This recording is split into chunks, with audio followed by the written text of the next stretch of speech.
और बुलेटिन की शुरुआत बड़ी खबर के साथ करेंगे। जी हां, बड़ी खबर एक ट्वीट के जरिए सामने आई है जिस पर विवाद भी छिड़ चुका है। कांग्रेस विधायक राजेंद्र राणा के ट्वीट को लेकर बीजेपी ने कांग्रेस पर हमला बोला है। अब सवाल ये उठता है कि ये इस ट्वीट में आखिर कहा क्या गया। आपके सामने टीवी स्क्रीन पर इस वक्त ट्वीट है जो राजेंद्र राणा की तरफ से किया गया है। बीजेपी प्रवक्ता ने इस पर हमला बोला है। बीजेपी प्रवक्ता महेंद्र धर्माणी ने कहा है कि राणा के ट्वीट से एक बार फिर अंतर्कलह जाहिर हो रहा है और कांग्रेस की अंतर्कलह से प्रदेश का विकास अवरुद्ध हो रहा है, रुक रहा है। आपको बता दें कि सुजानपुर के कांग्रेस विधायक ने अपने ट्वीट में महाभारत के प्रसंग का भी जिक्र किया है, जिसके बाद एक बार फिर से भारतीय जनता पार्टी को एक बार फिर से मौका मिल गया ये कहने के लिए कि अंतर्कलह के बीच इस वक्त सुखू सरकार दिख रही है, यानी अंदरूनी खलफिशार इस वक्त पार्टी के अंदर चल रहा है। तो बड़ी खबर आपको बता दें कि कांग्रेस विधायक राजेंद्र राणा ने ट्वीट किया था। वो ट्वीट भी टीवी स्क्रीन पर हम आपको दिखा रहे हैं और इस ट्वीट में आखिर उन्होंने क्या कहा, जिसके बाद विवाद शुरू हो गया। और विवाद ऐसा कि भारतीय जनता पार्टी ने आड़े हाथों लेना एक बार फिर से कांग्रेस को शुरू कर दिया। बीजेपी प्रवक्ता महेंद्र धर्माणी ने कहा है कि राणा के ट्वीट से एक बार फिर अंतर्कलह यानी पार्टी के अंदर सब कुछ ठीक ठाक नहीं है, इसके इशारे मिल रहे हैं। आपको बता दें कि कांग्रेस के विधायक राजेंद्र राणा ने जो ट्वीट किया है वो आपके सामने टीवी स्क्रीन पर है। इस ट्वीट के जरिए उन्होंने महाभारत के एक प्रसंग का भी जिक्र किया है जो कि इशारा देता है कि पार्टी में सब कुछ ठीक ठाक नहीं चल रहा है। भाजपा ने एक बार फिर से मौका देखते ही एक बार फिर हमलावर होती हुई भाजपा दिखाई दे रही है। बीजेपी के प्रवक्ता महेंद्र धर्माणी ने कहा है कि राजेंद्र राणा के ट्वीट से एक बार फिर से ये साबित हो गया है, ये चीज जाहिर हो चुकी है कि कांग्रेस के अंदर सुखू सरकार के अंदर सब कुछ ठीक ठाक पार्टी के अंदर नहीं चल रहा है। ये ट्वीट तफसील के साथ टीवी स्क्रीन पर इस वक्त सामने है। जो विवादों से दूर रहते हैं वही दिलों पर राज करते हैं। ये राजेंद्र राणा जो कि सुजानपुर से कांग्रेस के विधायक हैं, वो ट्वीट के जरिए कह रहे हैं। राजेंद्र हमारे साथ हमारे संवाददाता जुड़ रहे हैं इस खबर पर ज्यादा जानकारी के साथ। इस ट्वीट के माने भाजपा निकाल रही है, तो कांग्रेस से इस पर क्या कुछ कह रही है, क्या उनकी सफाई इस पर आई या नहीं आई। लेकिन अगर बात बीजेपी प्रवक्ता महेंद्र धर्माणी की करें तो उन्होंने एक बार फिर से मौका हाथ से जाने नहीं दिया। राजेंद्र बिल्कुल, कांग्रेस की तरफ से ट्वीट ये कांग्रेस विधायक की तरफ से आया है, लेकिन भाजपा ने दोनों हाथों से इस मौके को लिया है। जिस प्रकार से भाजपा हमलावर हुई है, एक बहाना भाजपा को मिल गया है और अंतर्कलह कांग्रेस के अंदर भाजपा की तरफ से इसको बताया जा रहा है। और अब ट्वीट को अगर हम देखें तो ट्वीट के भी कई मायने निकल रहे हैं सियासी गलियारों में, क्योंकि पिछले दिनों जिस प्रकार से राजेंद्र राणा की पार्टी हाईकमान के साथ मुलाकात हुई थी और उसके बाद सीएम सुखविंदर सिंह सुक्खू के साथ भी मुलाकात हुई थी और अब ये जग जाहिर है और लगातार सियासी गलियारों में इस बात की चर्चा भी होती रही है कि अब राजेंद्र राणा चाह रहे हैं कि पार्टी में उनको बड़ा पद मिले। कैबिनेट मंत्री के अब रैंक को जरूर चाह रहे थे और उसके बाद फिर लगातार हल्के हल्के बयानबाजी और परोक्ष रूप से हम कह सकते हैं कि अब लगातार द्वंद्व या परोक्ष रूप से वार राजेंद्र राणा की तरफ से भी चलते रहे, बीच बीच में बयान आते रहे। लेकिन अब खुलकर जिस प्रकार से ट्वीट राजेंद्र राणा की तरफ से आया और उसके ऊपर फिर पूर्व में कैबिनेट मंत्री रहे, शहरी विकास मंत्री रहे, धर्मशाला से विधायक, कांग्रेस के दिग्गज नेता सुधीर शर्मा का अब उसके ऊपर एक उन्होंने कमेंट लिखा है, वो भी अब चर्चा का केंद्र बना है। राजेंद्र राणा ट्वीट करते हैं, सुधीर शर्मा उस पर कमेंट लिखते हैं। तो भाजपा अब इस मौके को भुनाने की ताक में है और अभी भाजपा प्रवक्ता महेंद्र धर्माणी की तरफ से ये कहा भी गया है कि जो कांग्रेस के अंदर मंत्री पद को लेकर होड़ मची हुई है उसका खामियाजा प्रदेश की जनता को भुगतना पड़ रहा है। अब क्योंकि इस डिस्प्यूट में कांग्रेस लीडर्स फंसे हुए हैं और आपदा का समय हिमाचल प्रदेश में है, ऐसे में जहां कांग्रेस के सभी नेताओं को सरकार में सत्तासीन जिम्मेदारियां संभाल रहे सभी लोगों को आपदा की तरफ ध्यान देना चाहिए, लोगों को राहत प्रदान करने की तरफ ध्यान देना चाहिए। वहीं कांग्रेस के लोग इस प्रकार विवाद में फंसे हुए हैं। लेकिन जब सवाल महेंद्र धर्माणी से किया गया कि क्या राजेंद्र राणा भाजपा में आ सकते हैं या संपर्क में है, तो उन्होंने साफ इनकार कर दिया कि ना राजेंद्र राणा भाजपा के संपर्क में है और आने की बात भी वही बता सकते हैं। तो ऐसे में भाजपा बिल्कुल सेफ होकर हम कह सकते हैं इस पूरी गेम को खेल रही है, लेकिन मौका हाथ से जाने नहीं दे रहे हैं। तो एक तरफ सियासत इस पर हो रही है, लेकिन अगर ट्वीट के माने को समझने की और इशारे को समझने की कोशिश करेंगे तो राजेंद्र राणा ने जो महाभारत का रुख जिक्र किया है कि एक जिद ने महाभारत रच दिया, इसके क्या कुछ माने निकाले जा रहे हैं प्रदेश की राजनीति में?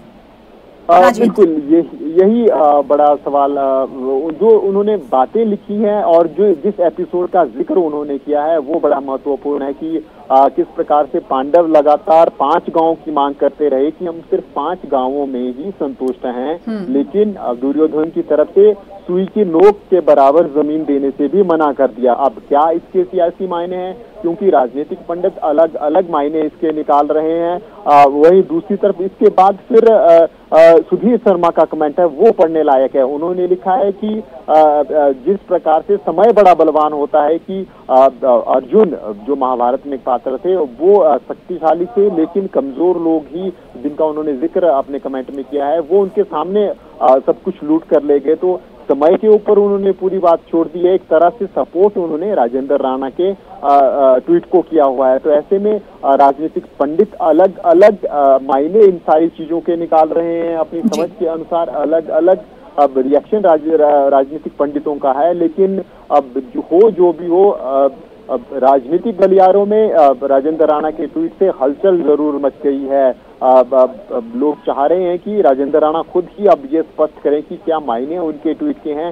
हालांकि ट्वीट के बाद उनका कोई रिएक्शन अभी तक नहीं आया है। इंतजार में प्रदेश की जनता भी है, क्योंकि पिछली जो सरकार वीरभद्र सरकार रही है उसमें राजेंद्र राणा की भूमिका बहुत अहम थी और उनको आपदा प्रबंधन का वाइस चेयरमैन बनाया गया था। उससे पहले भाजपा के मुख्यमंत्री पद के दावेदार रहे प्रेम कुमार धूमल को उन्होंने सुजानपुर टिहरा से हराया था, तो उस वक्त भी वो चर्चा के केंद्र बने रहे। तो अपना बड़े कद वाले नेता है, और जब बड़ा कद वाला नेता इस तरह का ट्वीट करता है तो उसके कई माने निकाले जाते हैं। और इसीलिए राजनीतिक विशेषज्ञों की बात करें, राजनीतिक पंडितों की बात करें, तो वो अपने अपने तरीके से इस ट्वीट के माने जरूर निकाल रहे होंगे। लेकिन बड़ा सवाल यह है कि कांग्रेस की टॉप लीडरशिप इस ट्वीट को लेकर क्या कुछ कहती है। क्या इस हवाले से टॉप लीडरशिप को खबर मिली? अगर मिली तो क्या उनकी कोई प्रतिक्रिया सामने आई है?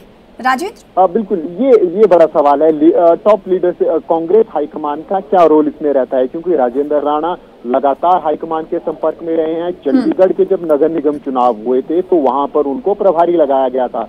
दिसंबर 2021 के आसपास ही चंडीगढ़ के चुनाव हुए थे नगर निगम के, वहां उनको प्रभारी लगाया गया था। इसके अलावा दूसरे राज्यों में भी जब चुनाव हुए हैं, खासकर पंजाब और आसपास के क्षेत्रों में, तो वहां उनको अहम जिम्मेदारी दी जाती है और दूसरे राज्यों में भी उनको कई बार अहम जिम्मेदारी दी गई है और लगातार वो हाईकमान के संपर्क में भी रहते हैं। तो ऐसे में हाईकमान की भूमिका काफी अहम होती है। इसके ऊपर क्या रिएक्शन उनकी तरफ से रहता है और क्या मुख्यमंत्री का रिएक्शन रहता है, क्योंकि एक ही जिले से आते हैं। मुख्यमंत्री ठाकुर सुखविंदर सिंह और राजेंद्र राणा की कंस्टिट्यूएंसी में विधानसभा क्षेत्रों में ज्यादा फर्क नहीं है। और जिस प्रकार का कद राजेंद्र राणा का राजनीति में है, चाहे वो भाजपा में पहले रहे हो, उस वक्त भी मीडिया एडवाइजर रहे हैं जब प्रेम कुमार धूमल भाजपा के मुख्यमंत्री थे और पहली बार मुख्यमंत्री बने थे। तो एक अहम रोल, एक जो कद है राजेंद्र राणा का, वो समझा जा सकता है। उस वक्त भी कैबिनेट रैंक इनके पास था।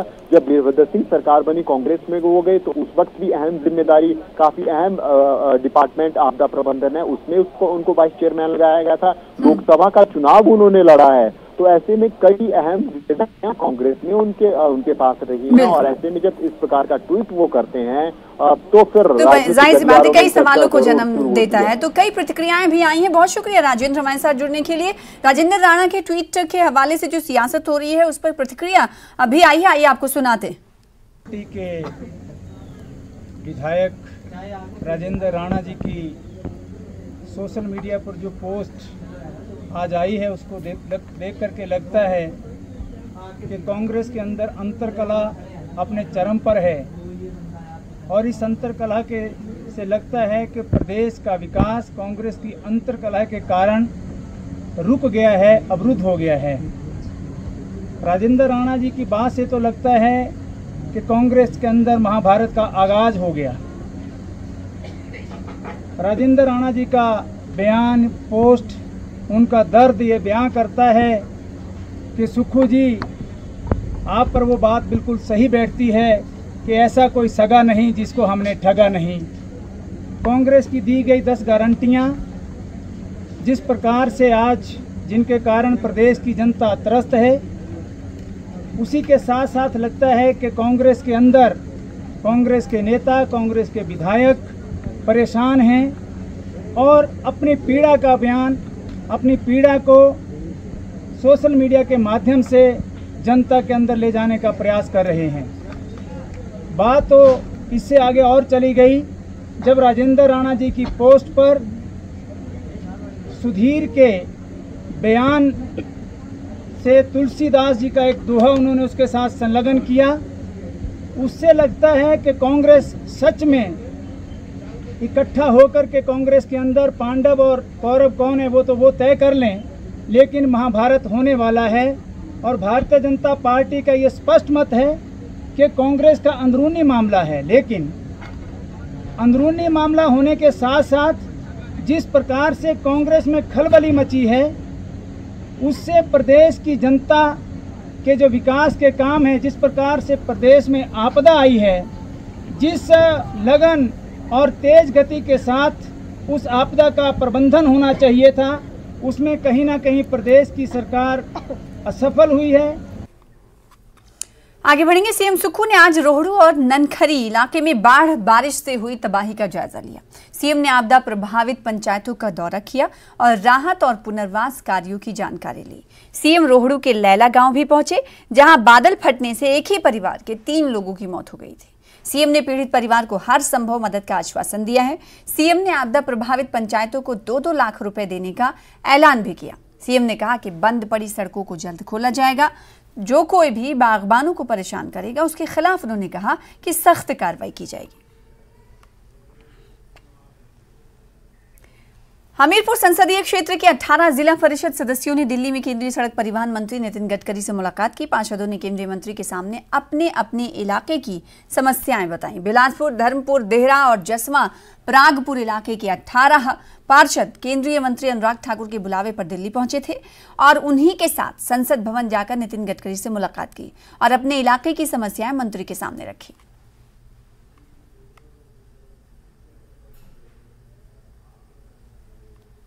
ऊना के चिंतपूर्णी मंदिर में अब 1100 रुपए के टिकट पर वीआईपी दर्शन की सुविधा शुरू की गई है। प्रशासन के इस फैसले का विरोध मंदिर से ही शुरू हो चुका है।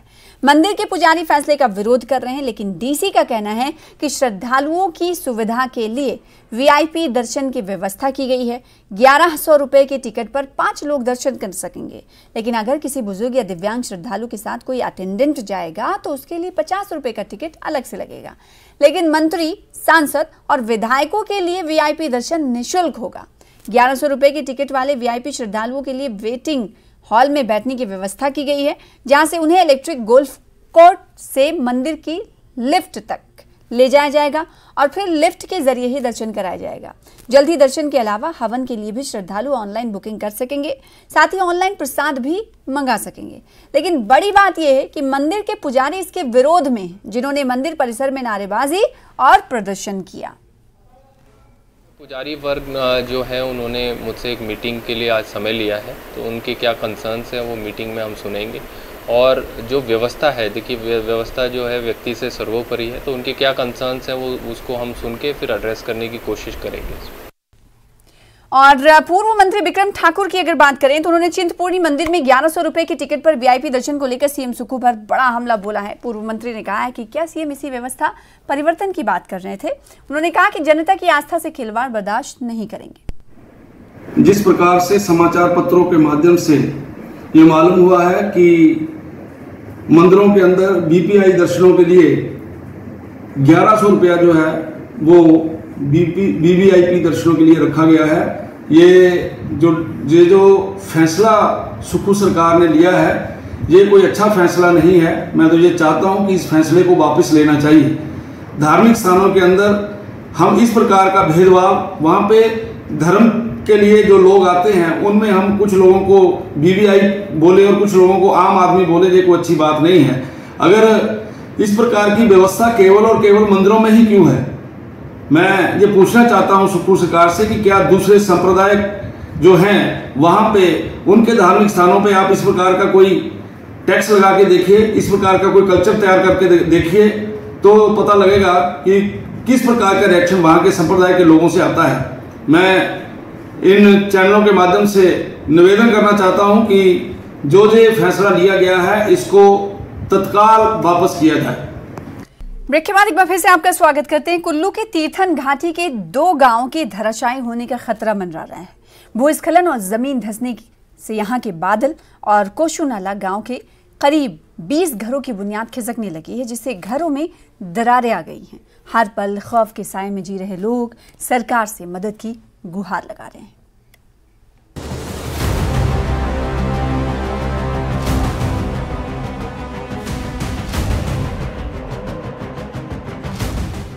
किसी के घर की छत दीवार छोड़ चुकी है तो किसी के घर की बुनियाद ही खिसक चुकी है।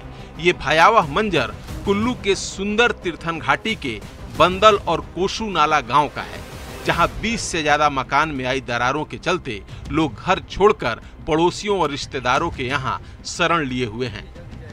हमारे मकान तो चले गए, रहने के लायक ज़मीन है नहीं है। हम ये भी चाहते हैं कि अगर हम मकान को उठा के ले जाएं तो ले जाएं कहाँ। अब ये इस तरह की स्थिति बन गई है, शाम को अगर हम देखते हैं सुबह ये मंजर देखने को ना मिले कि हमारे घर इस जगह पे है भी या नहीं है। स्थानीय लोगों के मुताबिक घरों का ये हाल पीडब्ल्यूडी विभाग की लापरवाही से हुआ।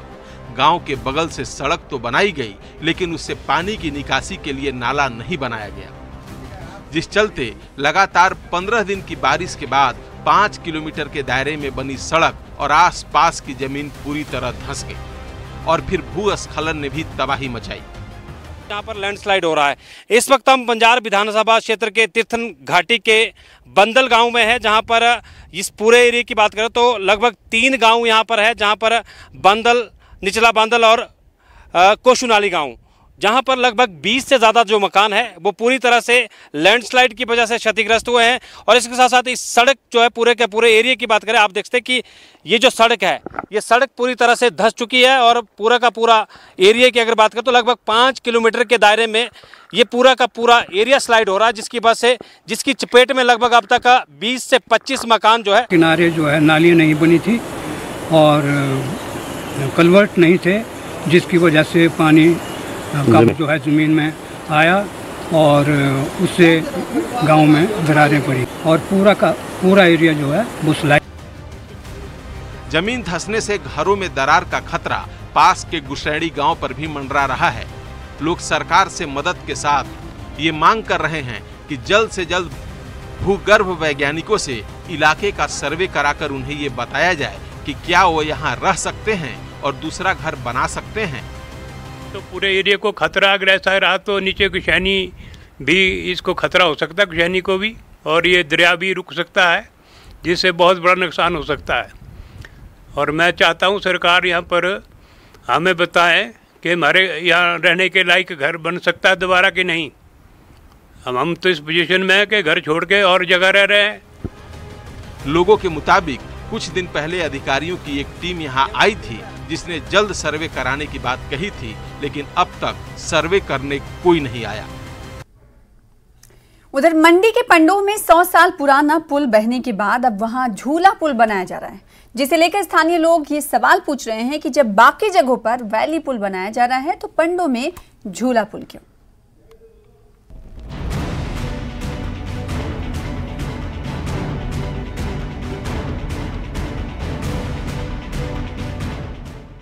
मंडी के पंडोह में अब भी हर तरफ 9 और 10 जुलाई को बाढ़ से मची तबाही के निशान दिखाई देते हैं। इसमें सबसे बड़ा निशान 100 साल पुराने पंडोह पुल का है, जो व्यास की धारा में बह गया।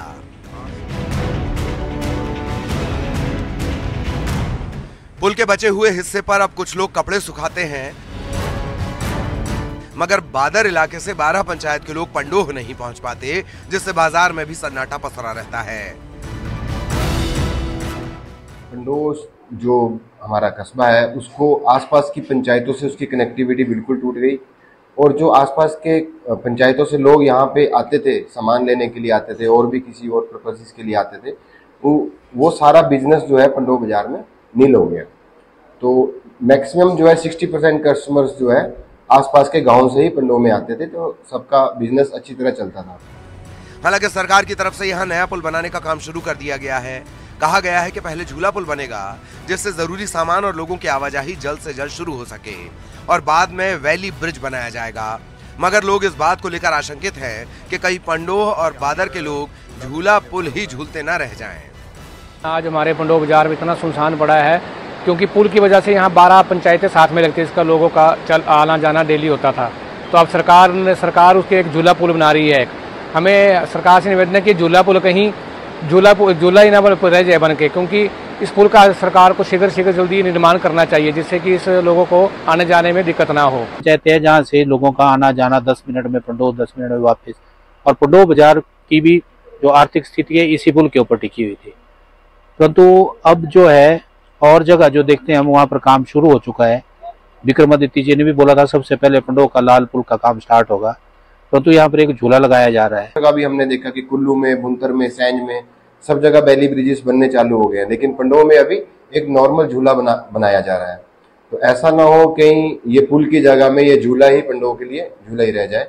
तो आपसे निवेदन है मंत्री जी कि कृपा करके इस पुल को शीघ्र बनाया जाए। सरकार की तरफ से ये कहा जा रहा है कि चूंकि वैली ब्रिज बनने में वक्त लगेगा इसीलिए पहले झूला पुल बनाया जा रहा है, लेकिन जल्द ही वैली ब्रिज का भी निर्माण शुरू कर दिया जाएगा। वीरेंद्र भारद्वाज, न्यूज़ 18, मंडी।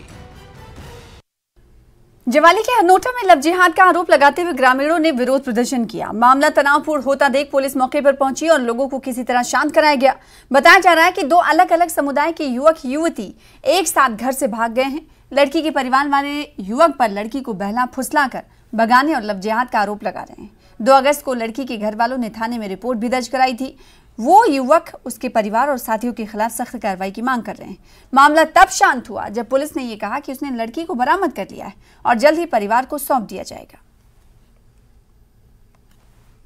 सोलन में अब सेब और टमाटर एक भाव बिक रहे हैं। जी हां, एक तरफ जहां आसमान छूते टमाटर के भाव 5000 रुपए प्रति कैरेट को पार कर चुका है, वहीं सेब भी इसी रेट पर बिक रहा है। सेब भी अधिकतम 200 रुपए किलो बिक रहा है, जिससे प्रति कैरेट सेब और टमाटर दोनों के रेट 5000 रुपए के आसपास हो चुके हैं। इस रेट पर जहां टमाटर किसानों को मुनाफा हो रहा है, तो वहीं बागवान मायूस दिखाई दे रहे हैं। जैसा कि शुरू में ही टमाटर ने इस बार स्पीड पकड़ ली थी और देखा जाए तो टमाटर इस बार जो टमाटर जहाँ का जो लाल सोना है, तो इस टाइम पूरे इंडिया में जो टमाटर है सिर्फ एक सोलन बेल्ट में ही है टमाटर और कहीं पर भी नहीं है। इसका मुख्य कारण दाम मिलने का ये रहा कि किसी भी स्टेट में जब टमाटर ही नहीं है तो सोलन ही पूरे इंडिया की आवक को पूरा कर रहा है टमाटर की। और इस वजह जो कि ये डिमांड एंड सप्लाई का खेल है, जब डिमांड ज़्यादा है और सप्लाई कम है तो रेट नेचुरली चढ़ना ही चढ़ना था। तो इसलिए टमाटर को रेट मिला, पर ऐसा रेट मिलेगा ये मानना नहीं था कि इतना ज़्यादा रेट इसको मिल जाएगा। सेब, जैसा कि सेब का सिस्टम ऐसा है जी, सेब इस बार बम्पर क्रॉप नहीं है, क्रॉप भी कम है और सेब कम होने के कारण कुछ रेट भी ज़्यादा नहीं मिल रहे, क्योंकि जो पंजाब हरियाणा की सरकारें हैं वहाँ पर लागू है कि पेटी के हिसाब से सेब बिकेगा, हिमाचल में तोल के हिसाब से सेब बिकेगा। तो वो कस्टमर को एवरेज बनानी, जो व्यापारी है उसको एवरेज बनानी पड़ती है। और यहाँ पर पंजाब हरियाणा की मंडियों में, नीचे की दिल्ली की मंडियों में, जयपुर की मंडियों में लार्ज मीडियम स्मॉल अलग बिकता है, एक्स्ट्रा स्मॉल सुपर स्मॉल अलग बिकता है, पित्तू अलग बिकता है। फिलहाल इसी के साथ अपना हिमाचल में इतना ही। प्रदेश की तमाम खबरों को देखने के लिए बने रहिए हमारे साथ। मुझे दीजिए इजाजत। नमस्कार।